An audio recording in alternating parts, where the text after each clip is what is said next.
The radical, fundamental principles of freedom, rational self-interest, and individual rights. This is the Yaron Brook Show. All right, everybody, welcome. Welcome to Yaron Brook Show on this, what is it, Tuesday. 3 shows in a row, day 3. All right, I hope everybody's having a great week. Renovations continue on my condo, so no big changes there. Has to end sometime. That's generally my hope, my view. We'll get there. All right, I will be start traveling next week, so I'll fill you in on the schedule as we go along here. So one more week of work, and that's it, because I have to travel. I have to go to California next week. All right, let's see.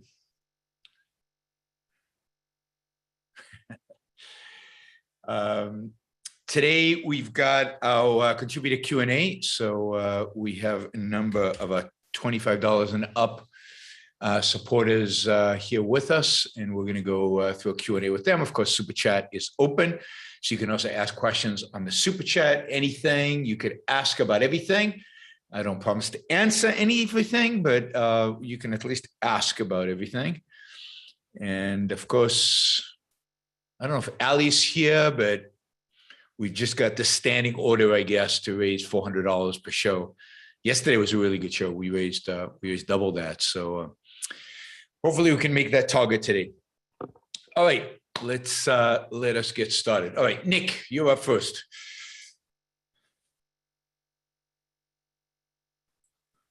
There we go. Can you hear me? Yes, you know. Okay. All right. I wanted to ask some questions towards the seminar you're going to be having in a month and a half in terms of definitions. So if we can, so this is like a little prep thing, right? I'm trying to get the definitions of socialism down. You know, like the classical definition of socialism is usually where the government owns and controls production. Now the new left has because I see these on chat boards, and you've debated some of them. I forget the gentleman you debated way back. You had a series of debates. The Bernie Sanders disciple. Sure, there are a bunch of them. I'm going to read you this definition real quick. This is how they try to redefine socialism in terms of adopting a democracy into the equation. They say socialism is an economic system in which the workers have full and direct ownership of control over the bulk of the economic institutions. Examples of socialist organizations include Mandragon Corporation, Public Supermarkets, and Energon Vest before 1989. I mean, I don't know if that's accurate. And you said there was a Spanish experiment. Yeah, that's the first one. That's the first one you mentioned. That's a Spanish co-op.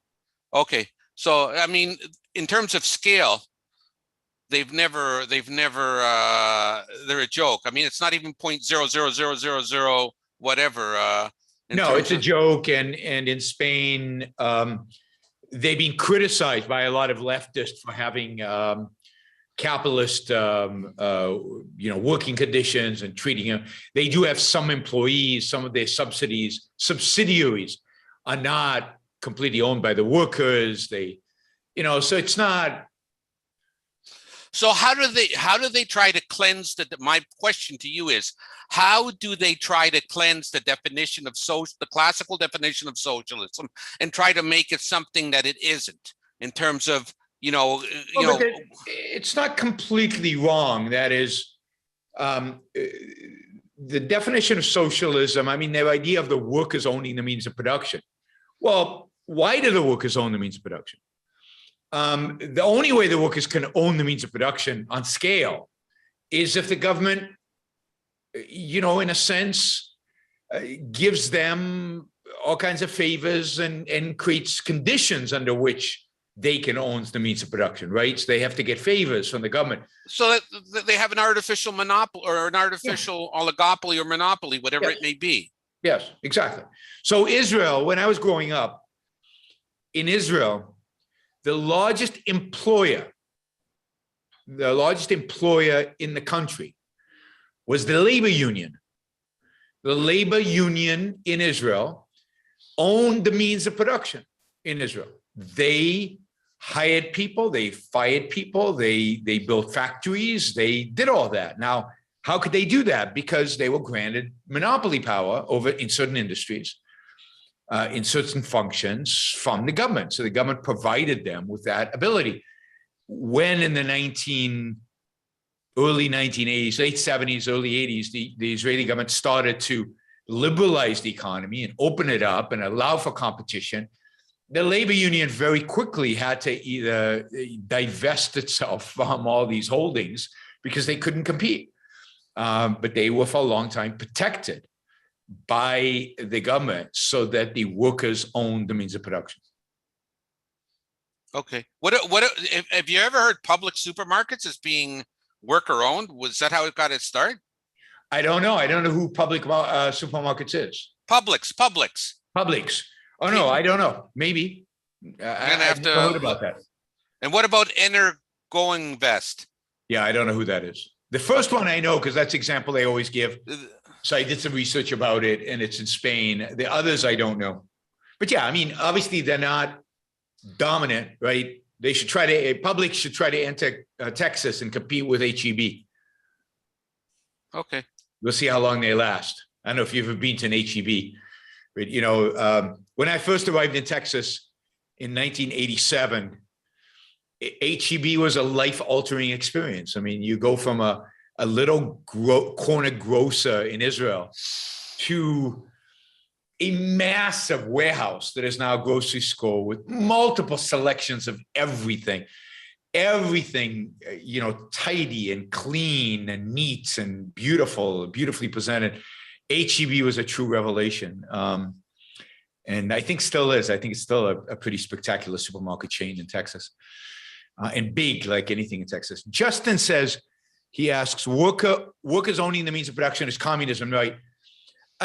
No, I mean, it depends the extent, right? So under communism, there's no private property. Everything is owned by, quote, the workers or the state. Socialism, some of the means of production are owned by the state or by the workers. So in Israel, there still was a semblance of private property, but the big industries, the major industries, were all owned by the labor unions. So that's more socialism. The border between socialism and communism is probably whether you have elections or not. To what extent? Socialism, you can vote the bastards out. Under communism, you can't. Socialists become communists then?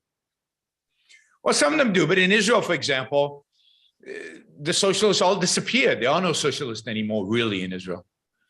Right? They're all mixed economy now. They're all fans of mixed economy. What would you call the Chinese? Fascists. Just fascist? Yeah, I wouldn't call them communists. There's no communism really in China. Okay, we have more redistribution of wealth in the United States than China has. So you're telling me they morphed from communists to fascists? Yes. Through a period in which they had a mixed economy, which was freer in some respects than the U.S. I remember Steve Wynn saying in 2008, 9, during the midst of the financial crisis, saying, this is ridiculous. China's less regulated than the U.S. I'm moving to China, right? I mean, that was a major U.S. businessman saying that. And in many respects, he was right. But since 2009, China has become more and more fascist. The centralized power more and more has grown its hold on the economy more and more. And you can see economic growth has plummeted as part of that. They haven't done anywhere near as well. But, what we have today in the world is a variety of different mixed economies and a variety of different levels of political freedom. And, so from economic freedom, the China's not communist or socialist, but it's certainly authoritarian. The United States is not capitalist or socialist, but it's not free, and politically it's not exactly free either. So we're controlled in many aspects of our life. So you've got all these shades of gray across both politics and economics across the world. Some worse than others. But what I'm interested in is how the new left tries to sanitize of socialism and tries to recuperate it, bring it back to life. You know, all the Bernie bros, and you know, who's the guy you're debating again in October? Richard Wolff. Yeah, I mean, he's going to use the same playbook. I mean, he basically says capitalism is any system that's not socialist. So he blames, I don't know, the 30-year war on capitalism. He blames the evils of feudalism on capitalism. He blames Egyptian slavery in I don't know, 2000 BC on capitalism because it wasn't socialism. Therefore, there's only two systems, capitalism and socialism. And then he tries to whitewash socialism. He says, yeah, those guys might have failed, but Justin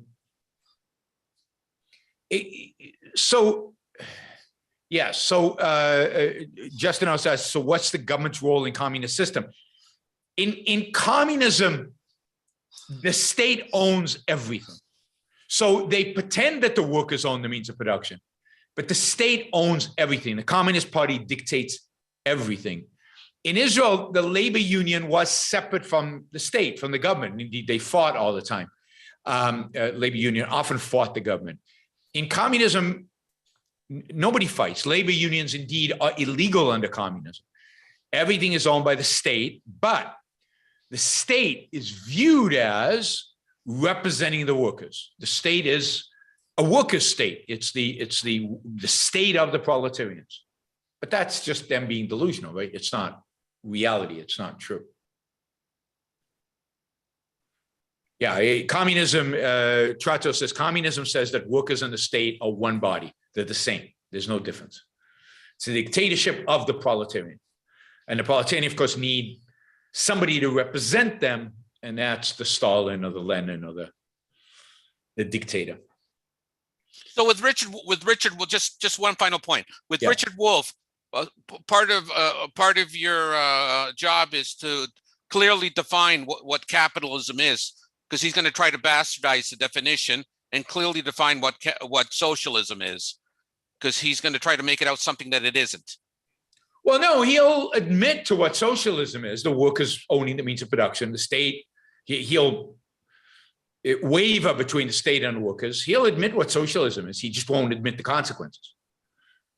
But he'll admit that under socialism, it would be illegal for me to start a business and hire you. Socialism would ban what they call wage slavery. Which is BS. Which is complete anti-concept, just an evil idea, right? Okay. All right, boy. Thanks, Nick. Thank you. Hey there. When you talked about the department store in Texas, I was reminded years ago, a stand-up comic from Texas was talking about the department store, the supermarket, I mean. Yeah. And he said, when you walked in and you looked towards the back, you could see the curvature of the earth. That's right. That's HEV. Right. A few things. First, thank you for recommending Barry Weiss. I think she's a superb writer, and not only smart, but sensible. To use a cliche that doesn't quite apply, but I think it describes that her heart's in the right place, even if I disagree with her occasionally. Yes. She beats all. Yeah. Okay. Secondly, a pitch for ingenuism. It's very good. It's also very smartly laid out, so that if there's something you really want to explore in greater detail, there are links to it. You can take that 5-8 minute detour, and if not, you just continue reading in line. Good. I'm glad you're enjoying it. Excellent. Yeah. So the main subject is CRT in the schoolroom, Yep. curriculum, and freedom of speech. Andrew Gutmann, who, as you recall, is the father who took his daughter out of Brearley School because of they were teaching and enforcing CRT. Did you ever contact him? I have not. No, I have not. Okay, Yeah. because just as a to refresh your memory, when Barry interviewed him and the other teacher, and she asked, how could this have happened? And he said, somehow we lost the Enlightenment. Yep. And I don't know how it happened. And I suggested that you're the best person in the world To explain it to him. Yeah. A couple more things though about him. He continues to impress me. He's launched a website called speakupforeducation.org. Okay. I mean, you were talking, was it last night, about being active and don't sit, never, just don't stagnate and don't sit still. There's one guy who's really active. One of his objectives, one of his bullet points is, we need a I'm going to quote, we need a massive philanthropic effort to build new affordable private schools all across the country. Then he has some stuff. He says, the objective is to break the public school monotony. That was as for monotony, monopoly, all the same monopoly, thing. Monopoly. So I think he's really worth Good, absolutely. contacting. Yep. Good. Now on Barry's show, she had a debate between two people on some legislation that's proposed in a number of states banning the teaching of CRT. Did you happen to catch that debate? I did not. No, I haven't seen it. Okay. There were two Republicans who were debating each other. One she characterized as a traditional conservative, and the other as a libertarian, small L, whatever. He's David French. He led the Foundation for Individual Rights and Education, FIRE, for some time. And before the debate, I said, well, I'll probably agree with him because he's opposed to banning ideas. As I listened and thought, I said, no, I agree with the other guy who's generally in favor of it. And something you said a few weeks ago in passing made me think that you would be too. I'll give you a quickie of what his reasoning is, and then I really want to hear yours. He said, first of all, this is the fellow who was in favor of it. He limited only to public schools. And he had acknowledged that some of the proposed legislation is really sloppy. It's too loose. It's dangerous. But there are a few that are well worded and they sounded very sensible to me. For example, Barry published a draft of the New Hampshire proposed legislation. It applies to any public institution or agency only. And it prohibits employees or contractors from promoting the idea that anyone is inherently inferior or superior based on age, sex, color, national origin, etc.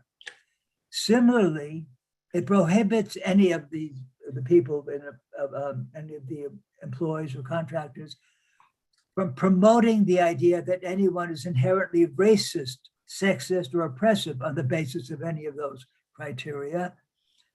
And no employee should face adverse consequences because of refusal to participate in any program that promoted those ideas. And no pupil may be taught or compelled to express belief in or support for any of those. However, the teachers were free to discuss those subjects, but not to advocate one particular school. So that sounded very sensible to me. So what do you think? I think it's very dangerous to let the state in to to the point where they get to decide what the curriculum is going to be or not be. While I'm sympathetic to all of that, it's just a very dangerous step. It's now the state is to some extent involved already through school boards. I think it should stay with the school board. The school board can certainly approve a certain curriculum or not approve a certain curriculum. But this is the problem with public education. You can't win, right? Should you be allowed to teach creationism in public schools? I don't know. I mean, if you're in the heart of Christian America and the parents are all Christians and all parents all believe in the stuff and it's their tax money paying for the school, why not? Well, because it's nonsense, right? Because it's not science, it's not knowledge. But who gets to decide that? A government official, a government bureaucrat? What is teaching hatred? What is teaching superiority of some race over another? Obviously, the CRT people claim that that's not what they're teaching. Of course not. They believe in the equality of all the races. What they're teaching is right now, races are not equal. Whites are oppressing blacks. All they're trying to do is bring about equality. They're bringing about balance. So they're fighting systemic racism. They're anti-racist. That's how they call themselves, right? Is it a government bureaucrat who's going to decide whether that's right or whether that's wrong? Should it go to court? Should a judge? Should a jury? So I just worry about the state getting involved in ideas, period, through legislation. It's one thing through a school board, but I think it's a completely different level when they start legislating this. So,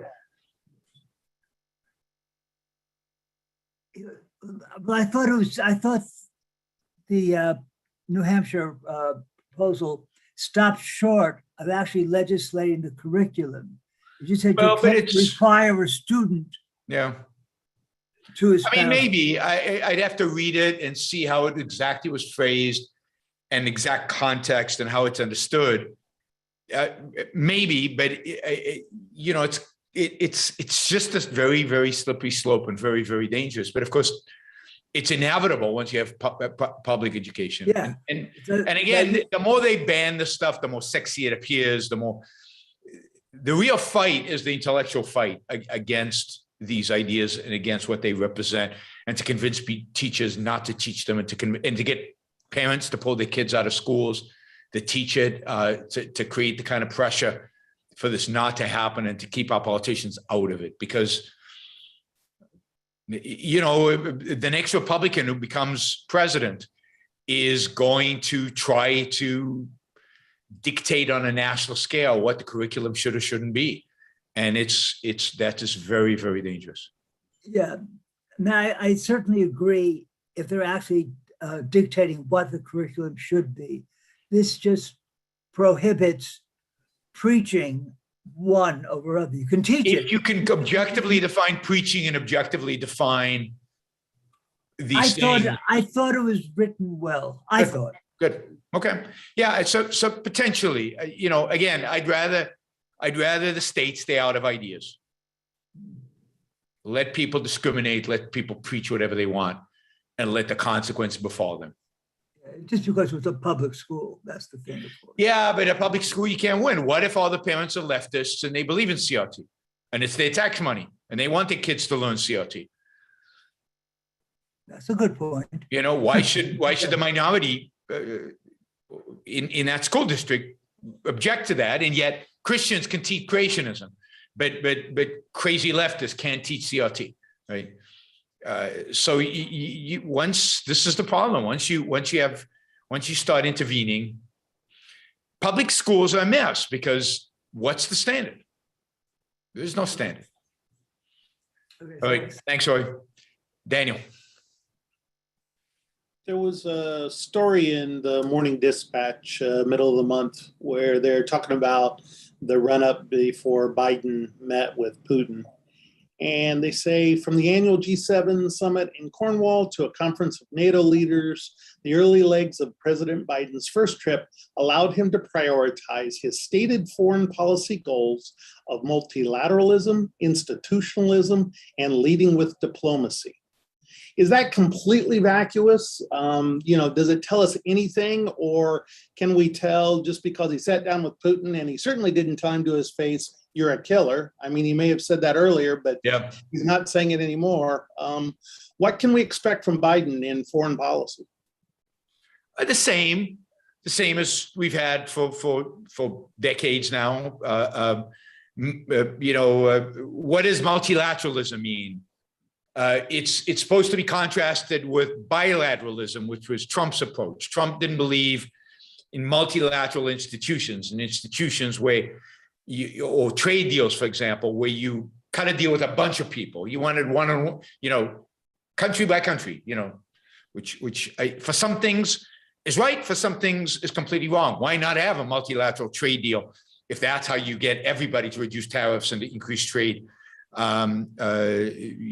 TPP was probably not that bad of an idea looking back on it. So Biden is trying to reestablish the supremacy of NATO, of the UN, of multilateral organizations.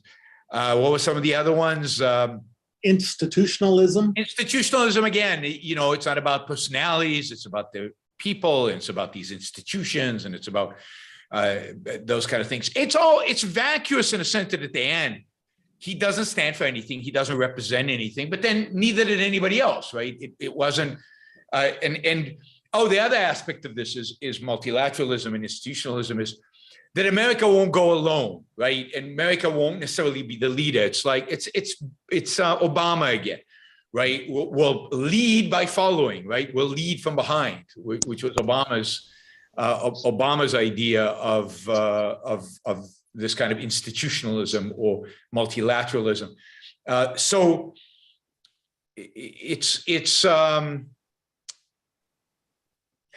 there's no content there. There's nothing there. Yeah. And he says, this involves rallying longtime American allies against the common adversaries in China and Russia. So it's anyway. Yeah, and the difference is that the Trump attacked the allies. He went there and he attacked Germany and he attacked these guys and he didn't pretend, and he was cozied up to Russia.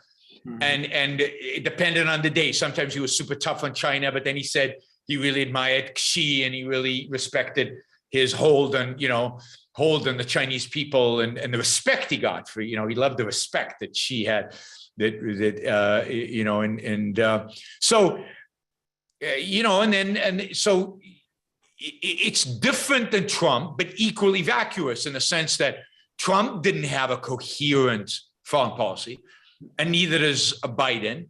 Biden's is probably tougher on Russia, maybe even at the end of the day tougher on China, but not too tough, and very cozy up to what our allies want, and if Angela Merkel asks us not to be too tough on Russia today, then today we won't be. We'll do it tomorrow. We'll be. But it's all. But this is true. What was Bush? What was Bush's foreign policy beyond the Middle East? What was anybody's foreign policy for a long time now? It's just this mush, incoherent nonsense. And he goes right back and forth. He tells Putin, this is not a kumbaya moment like you used to say back in the 60s. Let's hug and love each other. But it's clearly not in anyone's interest for us to be in a new Cold War. So, so what does that mean? Nothing. But I have to say that Putin looked unhappy. That's good. Whereas with Trump, Putin looked in control and in command and completely dominating. Here he was a little, he was subdued, and he seemed like a little kid who'd be slapped around a little bit in private. Yeah. So good for Biden for whatever he did to knock him down. But Biden is. If I were Putin, I wouldn't worry about Biden. So there's nothing there. Is China concerned about him and what he might do over Taiwan? What the U.S. might do? I think China is worried generally about what the U.S. might do in Taiwan. It's why they haven't invaded yet. Also Taiwan has sophisticated weaponry. China's will overwhelm them, just sheer numbers, but it won't be costless. And it's risky. And it's risky also for China, even if the United States doesn't engage in a war. what about if there is a sanctions, if there's an embargo, if they or anything like that? China's not strong enough economically to withstand being ostracized completely internationally. It couldn't withstand that. It would have a revolution internally because there are plenty of poor people in China who want economic growth, and they're stuck into, now China would try to rev them up nationalistically, but there's only so far they can go. So they're worried about what would happen internally if they got on the wrong side internationally. So I think they're waiting to be stronger economically. And the question is, will they ever be strong enough economically to be able to withstand a world that despises them and will not trade with them, or will not have anything to do with them because they invaded Taiwan? I'm very much of the opinion that if you stood up strongly to China, they would fall. They would fall. I mean, I think, and I was going to, I'll do it. I'll mention this on the next show I do, but I think the most substantial event, maybe in 2021, certainly in Asia, was last week when they shut down the pro-democracy newspaper in Hong Kong and basically represented the final nail in the coffin of freedom in Hong Kong. It was the last democratic. The last democratic newspaper. It was run by a billionaire, famous multi-billionaire, who was in custody in Hong Kong for I don't know if for treason technically, but for something like that, for illegal demonstrations or something like that. And then their internal security rule, law, yeah. And then a bunch of the reporters and the editors of the newspaper were arrested, and they're in jail now. And not a peep, not a word from, I mean, I'm sure it was in the New York Times, I'm sure it was a story in the Washington Post, but no big deal from Western media.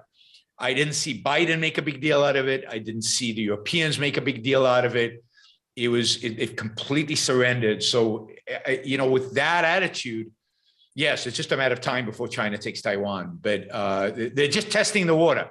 Hong Kong was testing the water, and they managed to take over Hong Kong using COVID as a smokescreen over the last year, with nothing, no response, no effect, no damage, nothing. And now it's just a question of how do they strategize to do the same thing about Taiwan? And they'll just wear us down. I look forward to hearing your show tomorrow. Yep. Friday. Okay. All right, let's see. Debbie. Hi, Yaron. I'm going to try the video. With video, your voice is not coming across. And no, not working. Off. Not working. Try without the video, because with the video, you seem to be freezing now. Yeah. I cannot hear you. Now I can hear you. Okay, say something. Oh, okay. Okay, so I have a cultural observation that I was reminded of this morning. So when I was having my breakfast, reminded me of a joke that I heard a while back or read about Jean-Paul Sartre. That he was in a cafe in Paris, writing Being in Nothingness, and he ordered a coffee with no cream. And then the waitress said, "I'm so sorry, monsieur, we're out of cream. Would you like it with no milk instead?" So you have to be a little bit of a philosophy nerd maybe to understand that. But anyway, interestingly enough, this morning I was having some Greek yogurt, and I noticed prominently displayed text on the lid of that yogurt saying that it was made from milk from cows who were not fed GMO. And it's a thing I see a lot of lately, like over the past few years, maybe food advertises loudly what it doesn't have. Yeah. Not what it does, like no GMO, no gluten, no dairy, no nuts, no whatever. Yep. And I find that kind of odd. They're not advertising milk with no lactose would be weird. What did you say? The milk made. No, coffee with no. Yeah, coffee. It was milk from cows who were not fed GMOs. Yeah, not fed GMO. It's Yes. really important that those cows don't eat anything with a GMO, because then I might like turn into a half human, half grasshopper or something on account of that's how it works, right? Yep. So it's just a thing that I've been noticing more and more. I've noticed it before. It just came into my mind again this morning when I saw the big sign on my yogurt saying that no GMOs were in any way introduced into this product. So I don't know if I'm reading a lot too much into it, but it seems like this sort of negating, negative, almost sort of a nihilistic, like we want to remove things. We're more focused on what's not there, or what we can avoid or be against. It seems like to me it represents kind of a culture of fear. We've got long lists of the things that could kill us. The weather can kill us, capitalism can kill us. And then of course, GMOs can kill us, and gluten can hurt us, and this kind of fat and that kind of fat and this thing and that thing. I mean, the lists of things that are bad for you are far longer than the lists of the things that are good for you. The focus is not on, here's delicious stuff. Here's stuff that'll help you become healthy. It's very difficult to make positive claims also from a regulatory perspective. If you gotten permission from the FDA to make that claim about your milk being healthy or your milk doing this or that. So everything's an appeal to fear. We're not going to kill you today.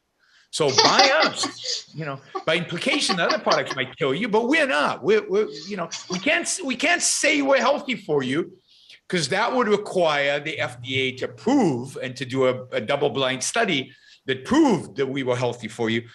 But we can suggest to you that we're not going to hurt you right now. So you think the negative bias, that it's more like a product of the regulatory regime, that you can't say something like, this is really nutritious yogurt because it's got calcium in it or whatever. It seems like a very negative orientation.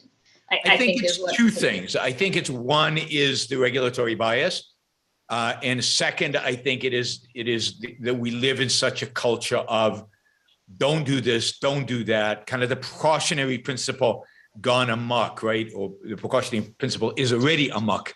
So the precautionary principle that basically says anything that you can imagine having a negative effect on you, don't do, because it might have a negative effect on you. So it's that we live in that kind of fear and that kind of backward thinking, and marketing appeals to that. Marketing is playing on our fears around these things. It's interesting because you could just as easily make some kind of a baseless, irrational, fear-based argument that it's bad for me not to eat GMOs.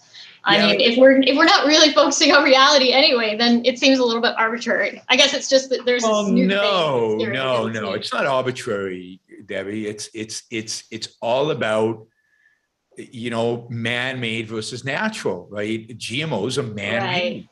Right. And we know these cows are natural cows if they don't eat GMO, right? Versus if they eat GMO, you're putting in the man-made. Now, put aside the fact that we have manipulated the genome of cows for millennia. We just have done it in crude ways by breeding them, rather than by actually going in there and being efficient about it and manipulating the genetic code, right?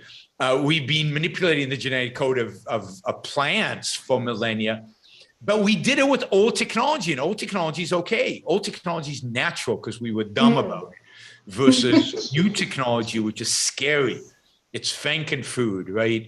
We're creating Frankenstein, Franken cows, Franken wheat. I mean, it's evil, because if you think about what GMOs can potentially do and have already done in countries in countries where people are starving, or countries where people are have malnutrition, and how with GMOs we can take simple foods and make them so much more nutritious. But Europe is very, Europe is very, very, very anti-GMO. I mean, there's a lot of products that they won't import from the United States because it has GMO in it. So Europe is completely taken over. And so this is why it fits with Greek yogurt, completely taken over by the anti-GMO movements. It dominates Europe. You know, it's man-made. Man-made is bad. Natural is good. I mean, natural cyanide is much better for you than man-made cyanide.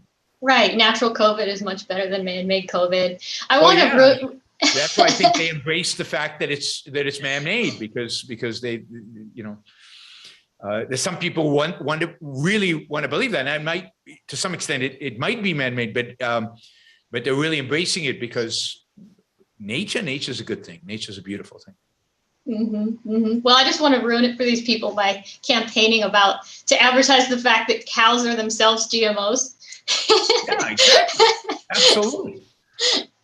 Particularly those Greek cows. I mean, those well-fed, you know, and you can see it all over the world. They you know, cows are bred for certain functions. That's why some cows, you know, are there for milk, and you don't eat cows that are bred for milk, and then other cows are bred for eating, for feeding. Now it would be, you know, they don't even tell you. This is the other thing that's funny.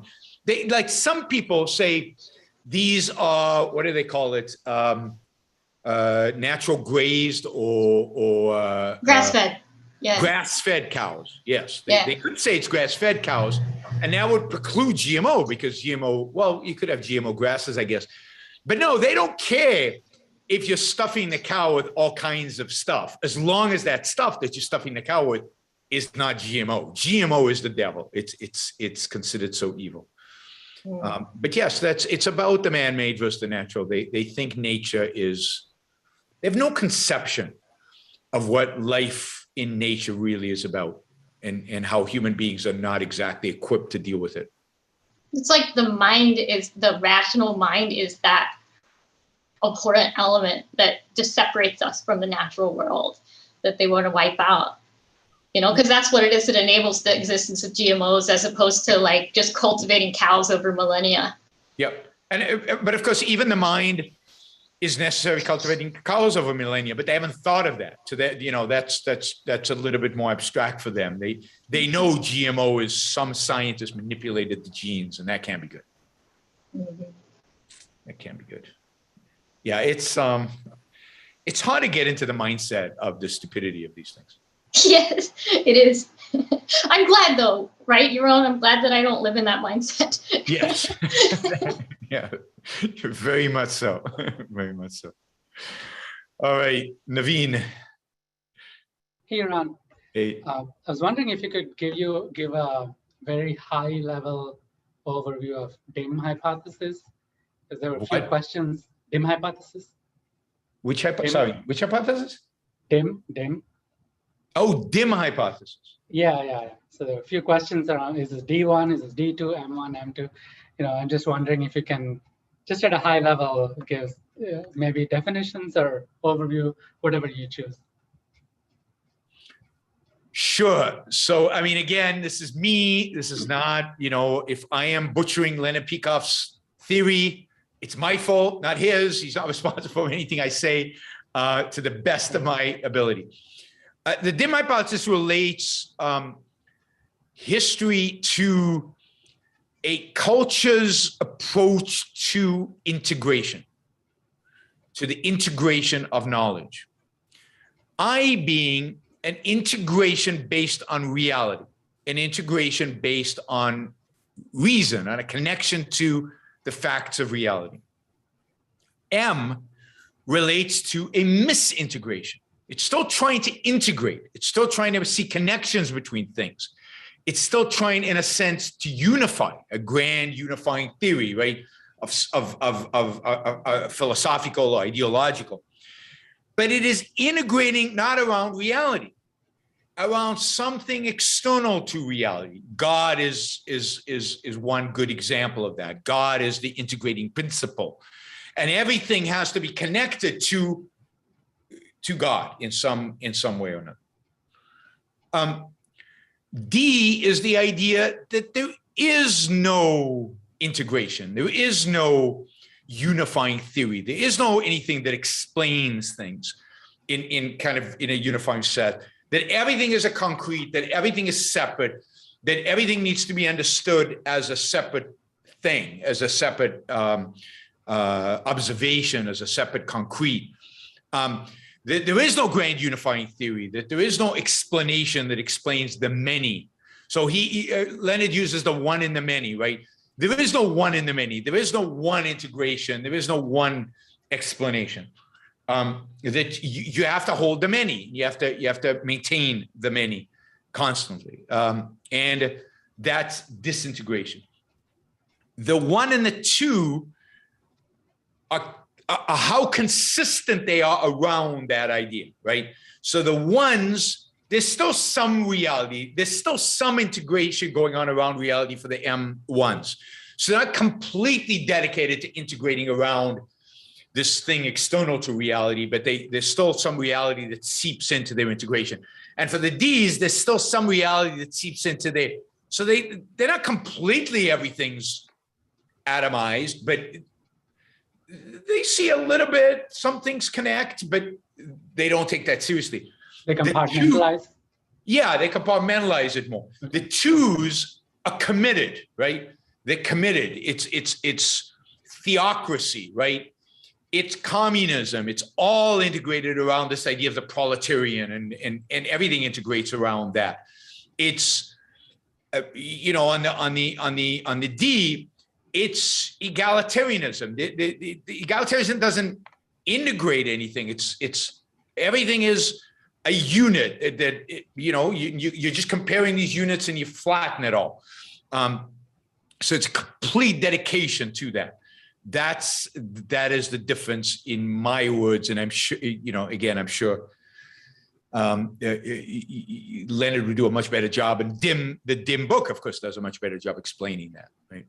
So is the idea that we'll go from a D to an I to an M or something like that? So now the theory is that that history evolves in certain patterns. There's certain patterns of evolution. And if I might have this wrong, but Greece was an I, that followed by Rome, which was an M1, right? Which was followed by ultimately an M2, which is Christianity, right? So I don't remember, you often get, so M2 seems to be, if you will, the stable alternative to I, right? And then multiple paths to get to the M2, but D2 is unstable. D2, human beings can't actually survive with complete disintegration. The mind requires some form of integration, some level of integration. So D2 might be attractive to a culture for a while, for ideological reason. Kant is disintegrating everything, but it can't hold, it can't sustain itself. And what it jumps to is, what it moves to is the solution to the D2 is an M2, right? Okay. This is complete anarchy, right? And the solution to anarchy is complete order, and the complete order is provided by M2. So the idea is that D2 is complete disorder. It's, Jordan Peterson talks about chaos and order, right? These two forces, right? And chaos is D2, right? And chaos is not sustainable. And then the question is around what will you order the universe, or the world, right? The human world, around a proper integration or around a misintegration. But the chaos is not sustainable. That is my understanding of DIM and how it evolves, and why it goes in a particular pattern. I think he also said that the ones are inherently unstable. like Yes. the D1 and the M1, that they're going to have to evolve in one direction or the other. Yeah, that's like Ayn said about the mixed economy. Mixed economy is unstable. It either there's more freedom or it moves towards more authoritarianism, but the mixture is unstable. And I think the same thing here is too.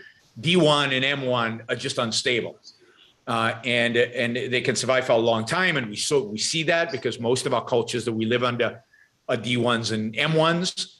I think the only examples of I cultures were Greece and the Enlightenment.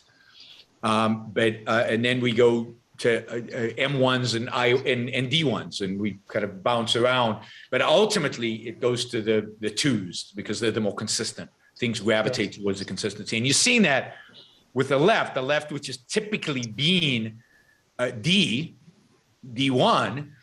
is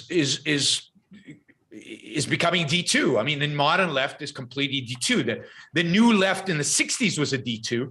And I think the CRT intersectionality, egalitarian left of today is clearly a D2. And on the M side, what you're seeing is I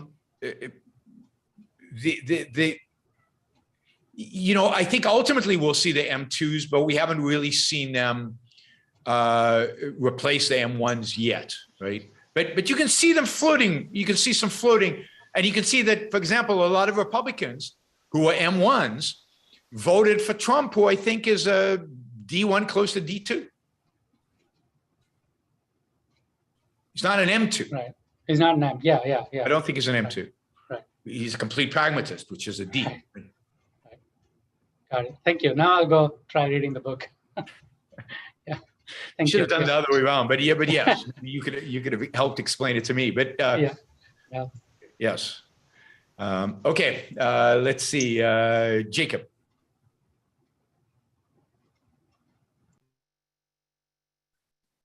Jacob Collin. You're muted, Jacob. You have to unmute. Hey, you're on. Sorry. No problem. I'm actually not able to talk right now. I just posted my question in the chat, though. Okay. Let me look at the chat. All right. Okay. So, yeah, you might want to mute. There we go. Jacob says, can't jump onto the video to chat. Okay. Should have read this earlier. My coworkers, engineers, 22 to 27, often complain or leave the company due to burnout. However, the hard work, party hard culture is alive and well to escape the pressure of work. Heavily intoxicated or blackout drunk. What leads to this mindset? Is it a lack of proper view of the good, a lack of communication on hours required to work, or something else? Oh, wow. I mean, I think it's a lack of a lot of things. It's a lack of values. It's the idea that they can't find enjoyment, relaxation, purpose outside of work. And yet they need to unwind. They need to do something. And alcohol allows them to blank out on the void, which is their life, because they don't have values. They don't really value anything. Now, they some extent value their work. That's why they work hard, but not fully. They don't fully take pride in it. They don't fully embrace it. This is why they leave and they burn out. They don't fully appreciate why they need to work, the value the work provides to them. So it's really a symptom of a valueless society, a society where people have, don't have any real values, and don't have any values when it comes to, again, the kind of work they do. They don't really enjoy their work. They do it out of a sense of, oh, this is what you're supposed to do.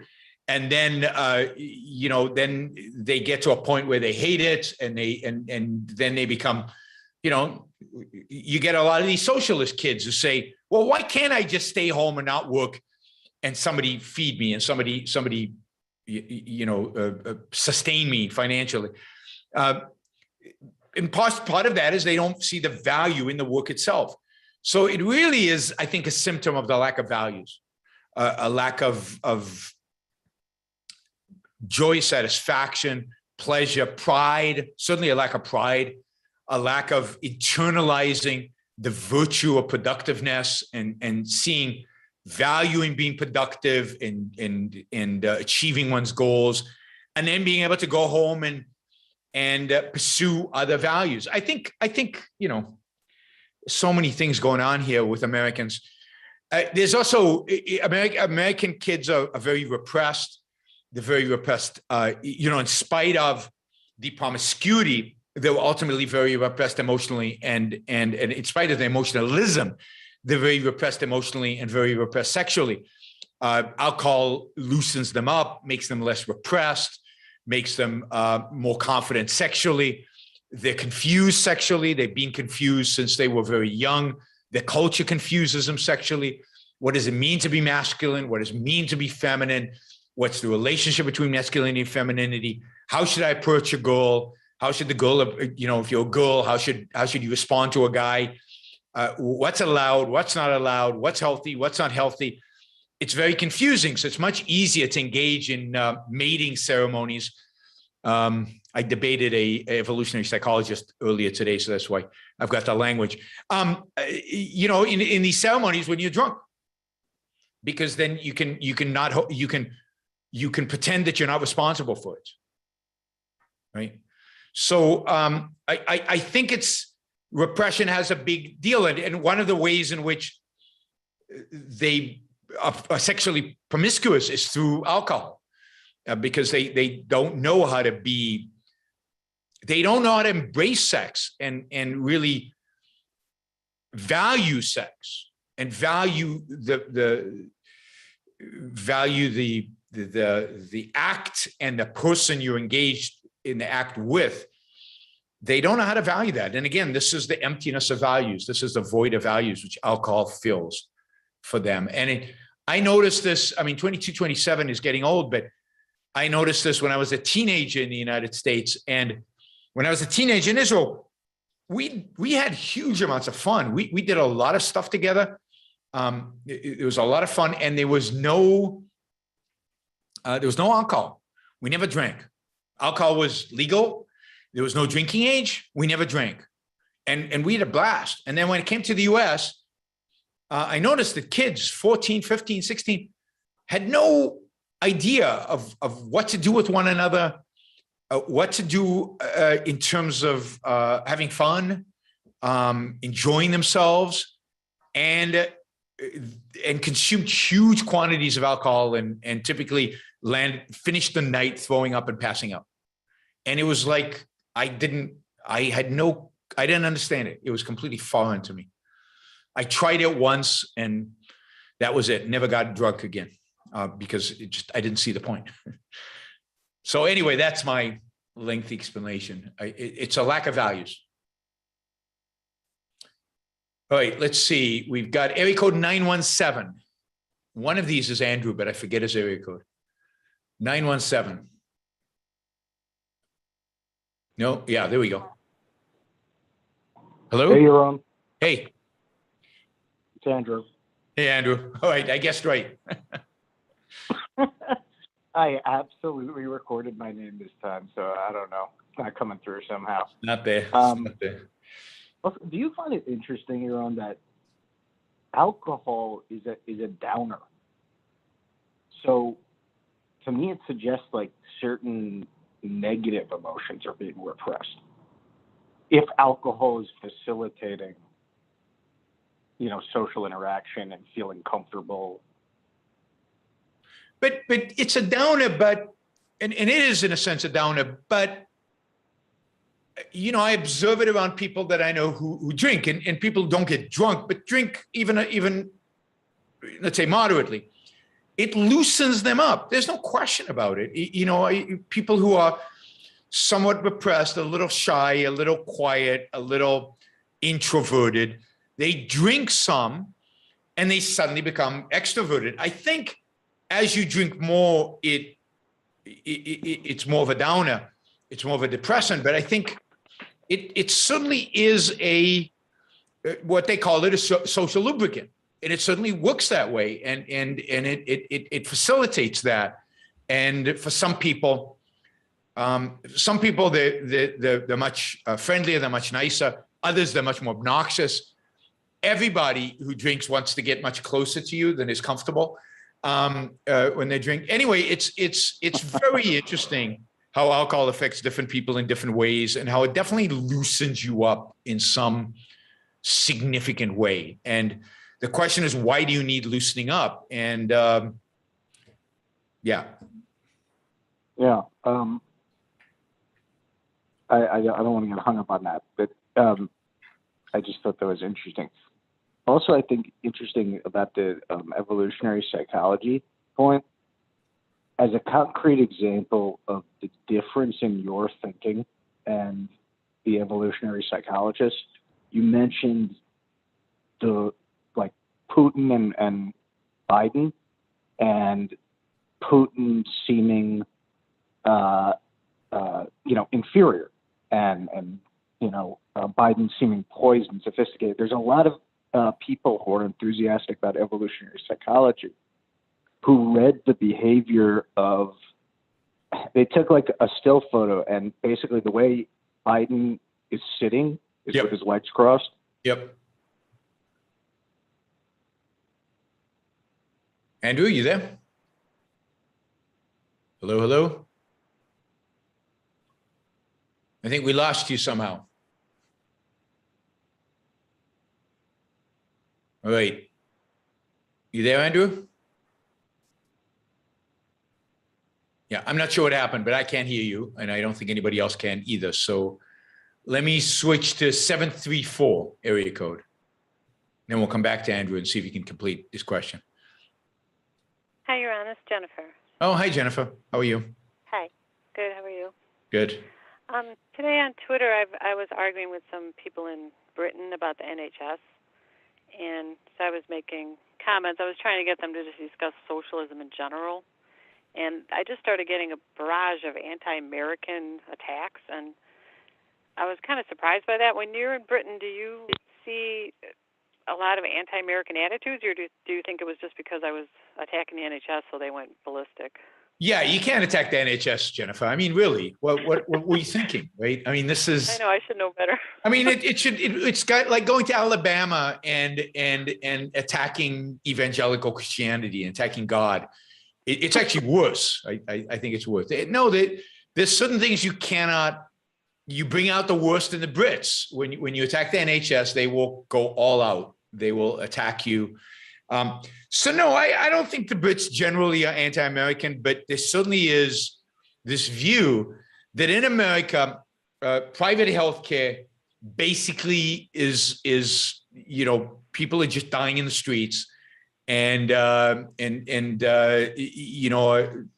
we have the worst healthcare in the world, and it's just horrific, and that is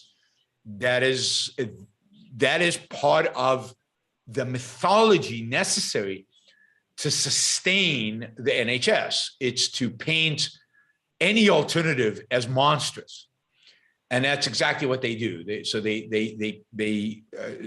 paint the United States when it comes to healthcare as monstrous, and that comes across as anti-American, but most of them are not anti-American. It's just that they become very, very defensive around the NHS. Yeah, they were saying everyone is bankrupt in the United States. If you get sick, you go bankrupt automatically. Yeah, I mean that's what the BBC tells them, and it's what NBC and CBS and CNN and pretty much everybody else tells them. New York Times tells them. They tell them that that's the reality. The reality is that if you're middle class or below, healthcare bankrupts you constantly, and we're all poor, and we're all sick and dying because the healthcare is so bad. Yeah, I mean, one guy actually attacked my spelling because I spelled labor without the U, and he was like, "You're so stupid, you can't even spell." I mean, that's how bad it got. I was like, "Okay, what's that got to do with socialized medicine? I don't know, but." Well, it's you dumb Americans who can't even spell. I mean, the Brits have. To some extent justifiably, because they have a better accent than we do. They Yeah, have this true. superiority complex. They definitely think that their English is better and their accent is better and then they're smarter and all of that. They certainly sound smarter. And so they'll find any little thing to go after an American over things. Maybe they're still mad about the revolution. I don't know. No. And I told the one guy, you know, Britain and the United States are allies, and I hope we always are, and then sort of calmed him down a little bit. But it was crazy to see how they behaved. Yeah, no, there's certain buttons that you push that it brings out the worst in them. Okay, thank you. And you pushed them. So. Yeah, I guess I did. I don't know. I was in one of those moods where I just trying to get them to discuss socialism in general. No, they don't want to because they don't want to perceive what they're doing as socialism. They want to perceive what they're there. Yeah, it's a mixed economy. It's like, what you can convince everybody who's 65, anybody who supports Medicare that they're socialists in the United States, they're not going to buy it. Yeah. All right. Thanks, Jennifer. All right, Andrew, let's give it another shot.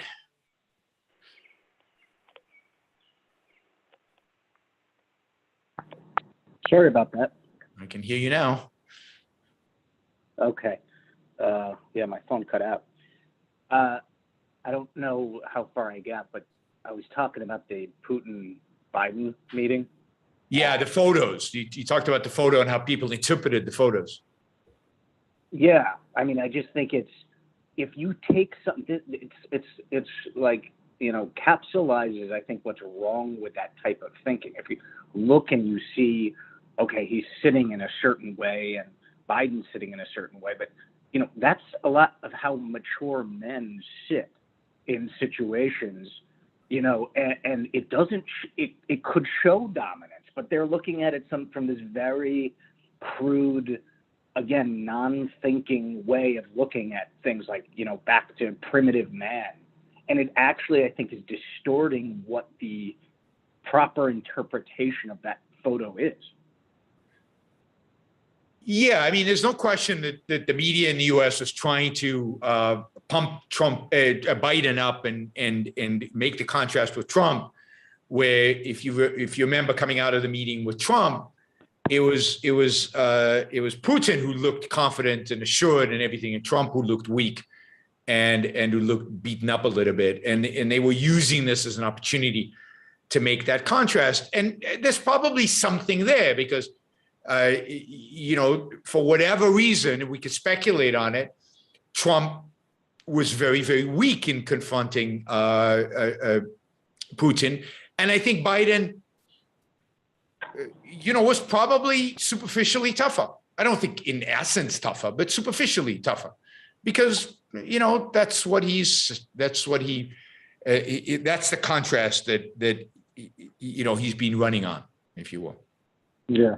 I just, like, your interpretation was directly opposite of what the evolutionary psychology interpretation of. Yeah, I'm not too surprised. Just lastly, I want to ask you about Dubai. You know, when they, I really have contempt for that country in a lot of ways, like with all the Middle Eastern countries, because of the way that they got rich, and also their very primitive, you know, form of government, you know, monarchical form of government. But they do some amazing, like, technologically advanced innovations, and they have this very forward-looking, you know, entrepreneurial type spirit in Dubai that they advertise. You know, they're very good at advertising it too. Yeah. It's like, I wish we had that here. They have this approach, it seems to me, about, you know, the proper approach of man using the environment for our purposes that we seem to be lacking here. Yep. Yet they're philosophically terrible in many other ways. So, I mean, can you explain that? Yeah, I mean, China has the same thing, right? I mean, China, from a perspective of the environment, of the environmentalist movement, is much more man-centric than the West is, right? The West is, we're willing to sacrifice human beings for the sake of nature. China's not. The Muslims are not. Now, the Muslims are willing to sacrifice man for God, but not for nature. And there's something about them not being as rich as we are. There's something about them being more aware of, what we were talking about before, that man has to overcome nature in order to survive, because they're closer to it, both memory-wise and in reality. In the Arabian Peninsula, they live in the desert. If they don't reshape the desert, they know exactly what happens to them. There's just no alternative. Reality is much more in their face. We are rich enough and we've been cultivating nature for our means for so long that we're more removed from the life and death alternative that it actually really in reality represents. So I think it takes a unique philosophical perversion to get to the point where you sacrifice human beings for the sake of Mother Earth. And it either needs to be a very, very, very, very primitive society, or very, very, very, very rich and advanced society that's influenced by Kant or his minions to get to that level of perversion. But in between, you don't get that.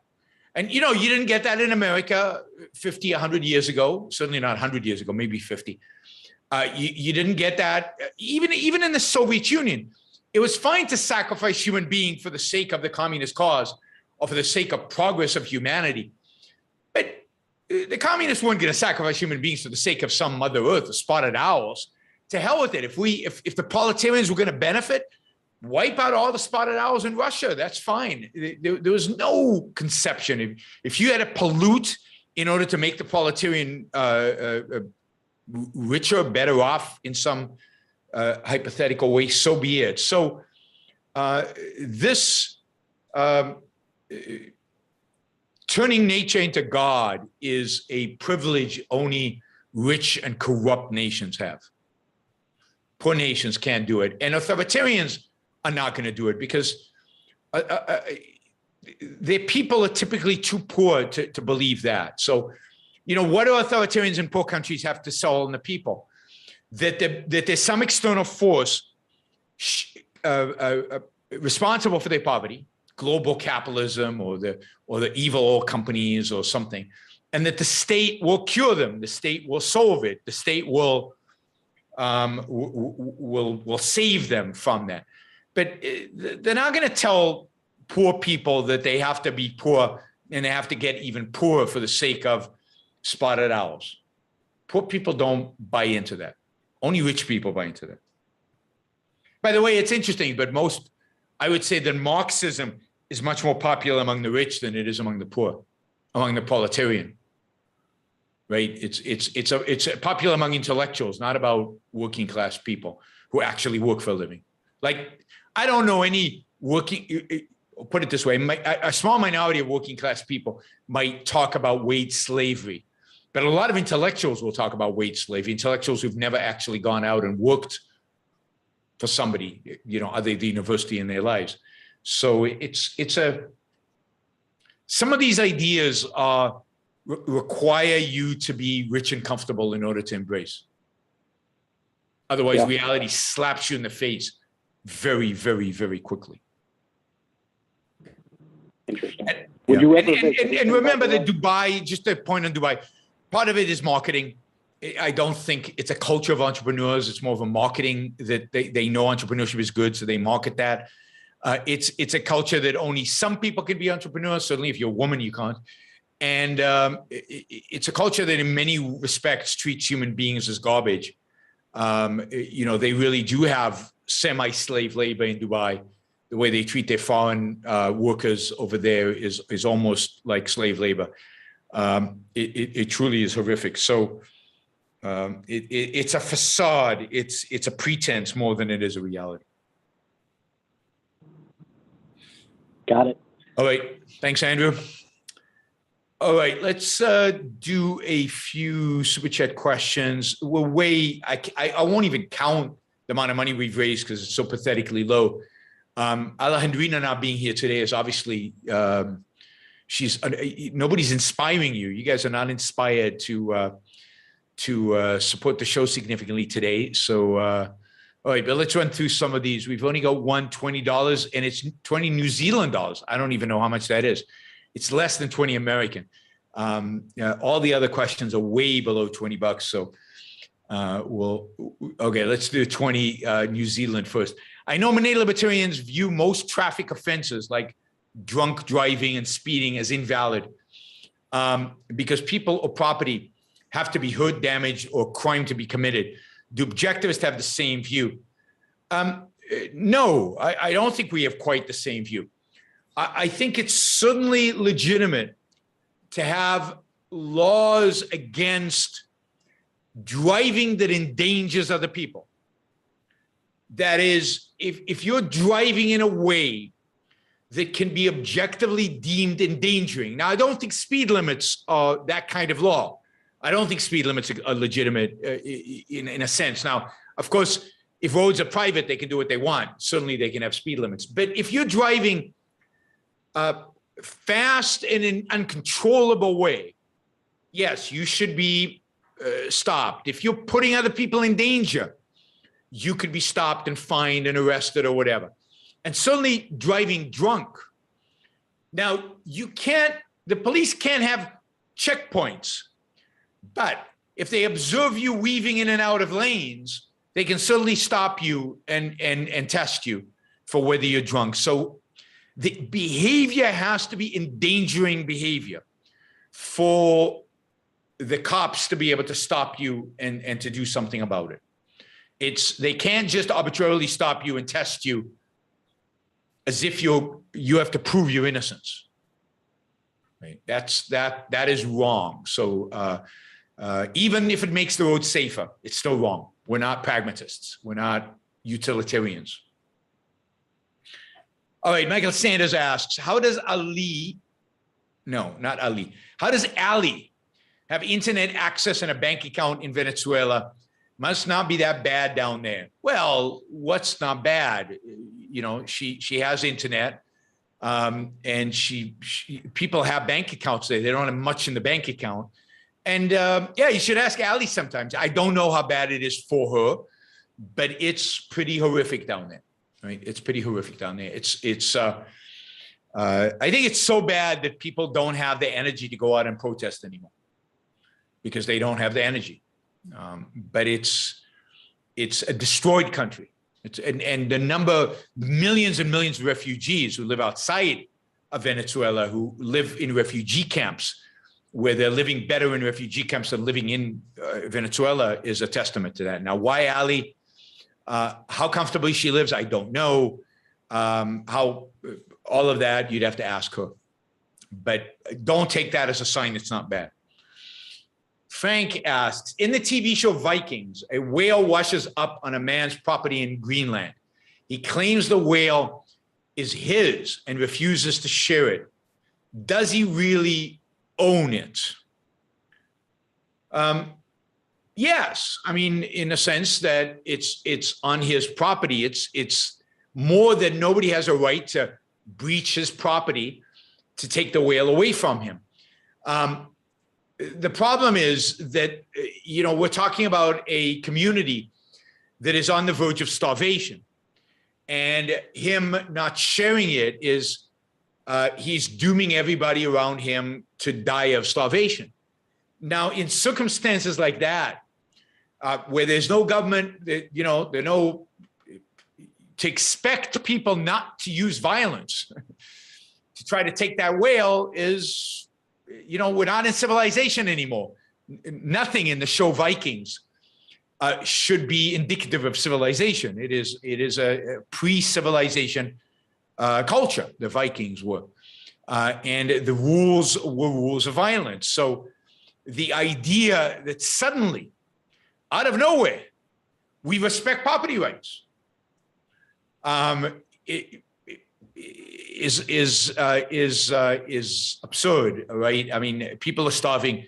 You're going to have to try to defend your whale, and indeed, the scene devolves into massive violence, as it must, as it would in a situation like that.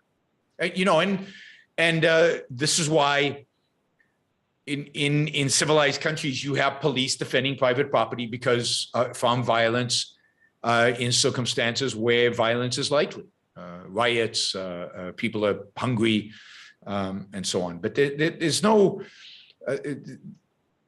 no sense in which, what does it mean that he says it's my property, don't step on it? Of course they're going to. Of course they're going to take it, right? And you're probably better off figuring a way to share the whale so that not everybody dies, including you and your children, so that you can resolve the whole thing more amicably. Ryan asks, I'm not fully vaccinated. Open the U.S. border to Canadians. Our socialized medicine is caught up. The border is still closed to non-essential travel. Oh, I am now fully vaccinated. Well, yeah, I mean, Canada doesn't allow Americans in either, right? It's two stupid countries. Like, the whole thing is absurd. Like, I can't go into the UK. I'm fully vaccinated. And the UK has a high level of vaccination. And you still can't travel to the UK. They won't let you in. But if I spend 10 days in Israel, which has more vaccination than America, but not that much more, I can go into the UK. The whole thing is arbitrary and dumb, and nobody cares. Nobody cares.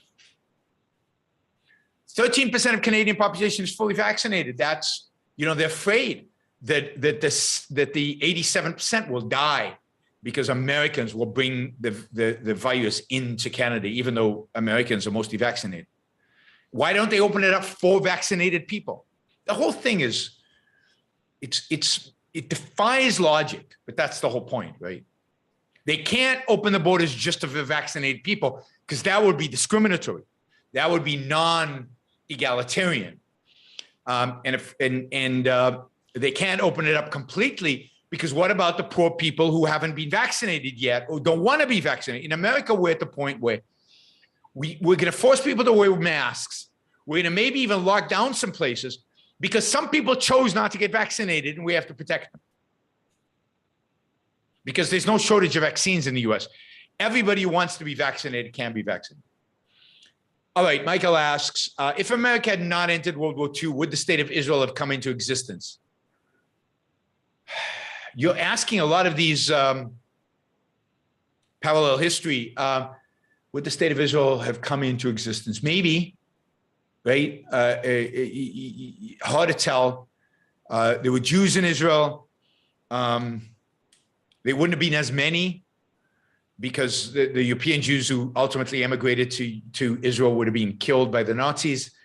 Hard to tell what would have happened if the United States does not enter World War II when it does or ever. Yeah, I don't know. Tom Harrison, when Atlas Shrugged came out, Ayn Rand was really angry that the intellectuals did not embrace it. Shouldn't she have known that would happen? No, I don't know why she knew. And it wasn't just she saw some intellectuals, not all intellectuals, but some. She thought some businessmen, not all businessmen, but some. And it was just complete silence. It was almost nothing. And she was angry and disappointed. Should she have known better? I don't think so. I don't think she realized how much of a revolutionary she was.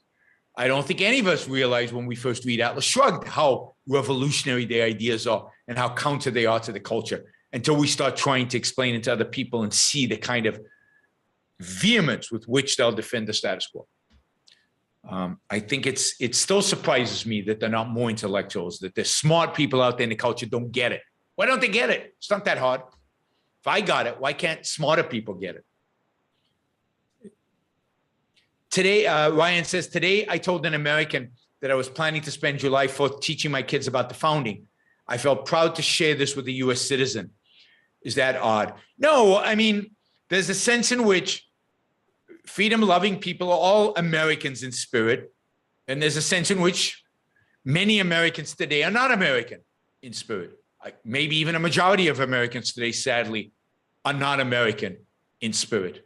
When Tucker Carlson said that what makes America great and the essence of America is its beautiful scenery and its commitment to God, to religion, then he's not an American. You're more of an American than he is. And you deserve the founders more than he does. He doesn't deserve the founders. He's turned his back on the founders, stabbed them in the back, and twisted the knife. And he knows better. So America's an idea. Jennifer's absolutely right. America's an idea. It's an ideal. It's an ideal. And Americans are not living up to that ideal. And that's what I admire about America, is the ideal, not the nation. Who cares about this nation? What makes America the nation special? It's ideas. That's it. Nothing else. Not the scenery. China has magnificent scenery. Magnificent. Just as magnificent as Americans. Scenery, right? So it's the ideas. All right, this is the last super chat I'll take, and then I'll go to the panel here. Stefan asks, it's a $20 question, the first one today. Thank you, Stefan. Good for you. Thoughts on the movie Groundhog Day? I think it's interesting that Bill Murray and the director argued. The director wanted it more silly. Murray wanted it more philosophical. I think they landed a nice balance. Yeah, I think it is a nice balance. I think it's a good movie. I definitely enjoyed it.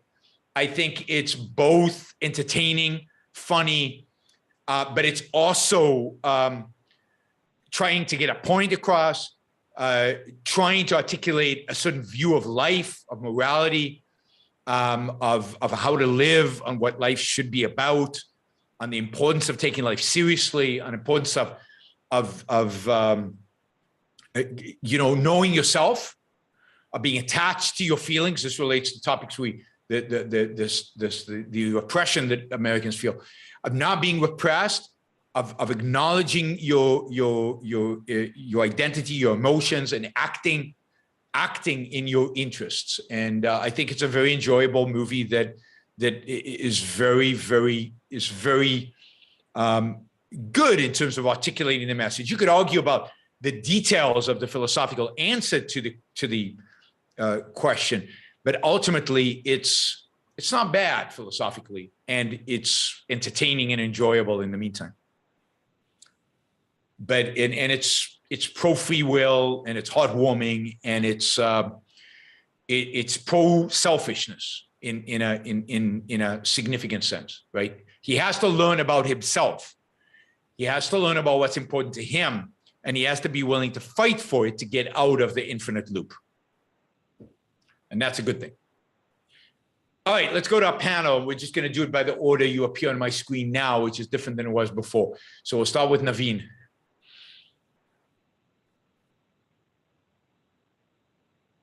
Naveen, are you there? All right. Can you come back to me in a second? I'll come back to you. Yes. Thank you. Jacob, are you in a position to ask a question? Jacob, are you in a position to ask a question? If not, I will go to Andrew. Andrew. All right. Can you hear me? Yep.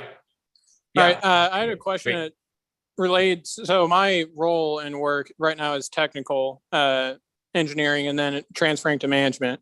But then I remembered that's part one. Part two is I remember you saying how you like to outsource a lot of your work rather than fix and repair things yourself.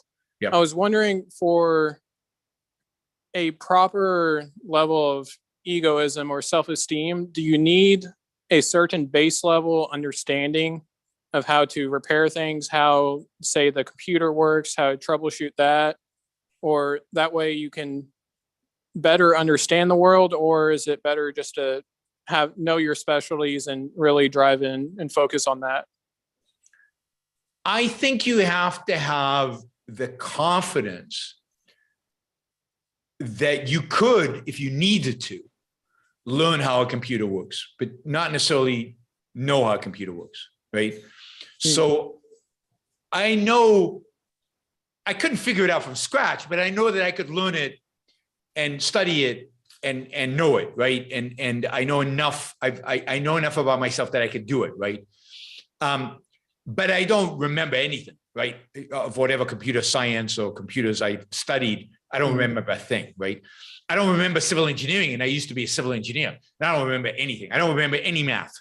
If you put a differential equation in front of me today, I used to be a whiz at differential equations.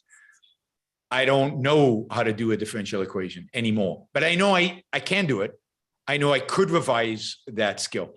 So you have to have done something in your life that gives you the confidence that that knowledge is available to you if you ever need it and have the time to engage in it, right? In figuring it out. Beyond that, I think specialization is important because it allows you to advance. Now, the level of specialization, how much you do, depends on your values and depends on what you love doing. I know people who love fixing things, and they'll fix things even though they are specialized. I just don't like fixing things. I'm not particularly good at it.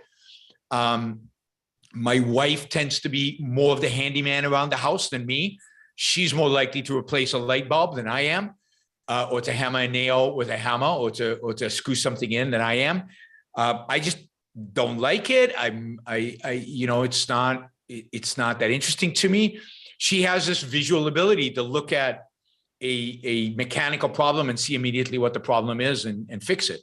I don't. So it really depends on your inclinations and your values. Again, you have to have a baseline confidence in your ability to deal with reality. But that doesn't mean necessarily grabbing a wrench and fixing stuff. It means that, yeah, if I really needed to grab a wrench and fix stuff, I could do it. If I really needed, and I could spend a few months figuring out how a computer works, I could do it. But I don't have to know it right now, and it's not interesting to me right now, so I won't know it, and I'll specialize.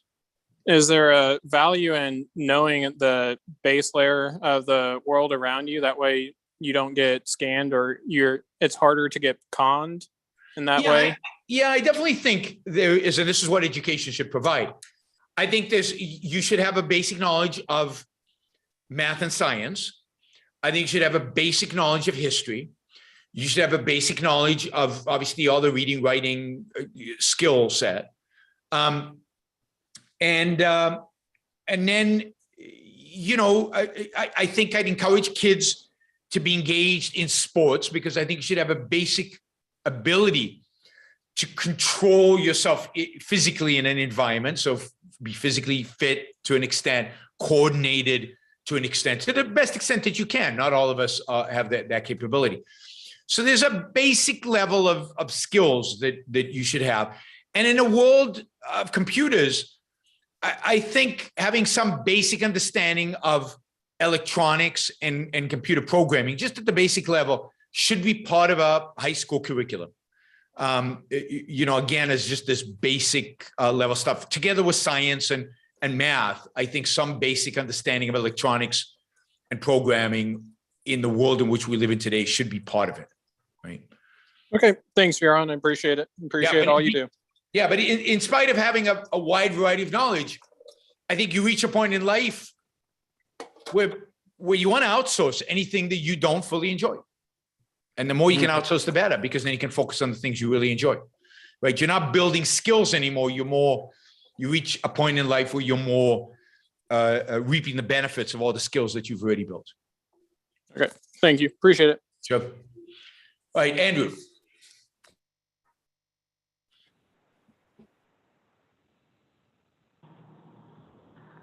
Hi. Andrew. Yeah, there you go. Yes. How does or why does better art in a culture lead to better thinking?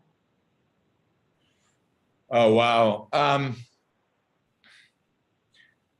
I think because, there's a number of reasons. So one is, I think because the artist is projecting to the culture what it can be, what it isn't yet.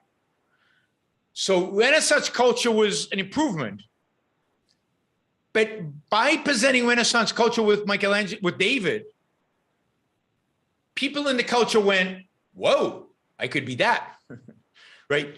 It has the ability to project into the culture the best. And culture often responds to that in, I want to live up to that David, to the image of that David. So I want to be better. And that helps the culture become better. There's a sense in which, and I'm not going to get into it because it's too complicated and would take me too long to answer. And I probably want to prepare for the answer. I'd have to read up a little bit and listen to Leonard to really gear myself up to answering the question fully. But there's a sense in which epistemologically, good art teaches you how to think in a sense, not really to think, but to how to, for example, observe essentials. It improves your thinking capacity. It shows you how to focus on what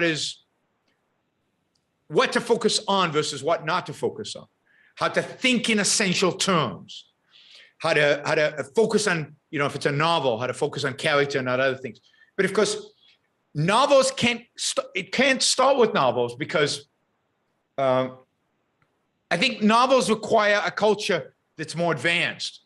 This is why novels are a relatively recent invention, right? They're more of an invention of the 19th century. It had, it's the abstract arts. It's being able to instill a value and essentialized value into a piece of marble that strikes or onto a canvas of paint, and to show what is possible, what life is possible. Show how the mind can focus on essentials. That's the sense in which art can make you a better thinker, can make a culture a better culture. And of course, there's an interplay. As the culture gets better, the art gets better, and it goes back and forth. Although there's a sense in which it never got better than Michelangelo. Right. Does that make sense? Yes. Very interesting. Thank you. Yep. Roy.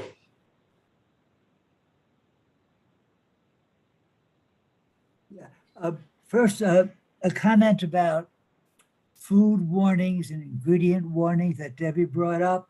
I think what was left out of the discussion was there are some practical reasons, not the idiotic ones with GMOs, but there are people who are seriously allergic to lactose or peanuts or gluten.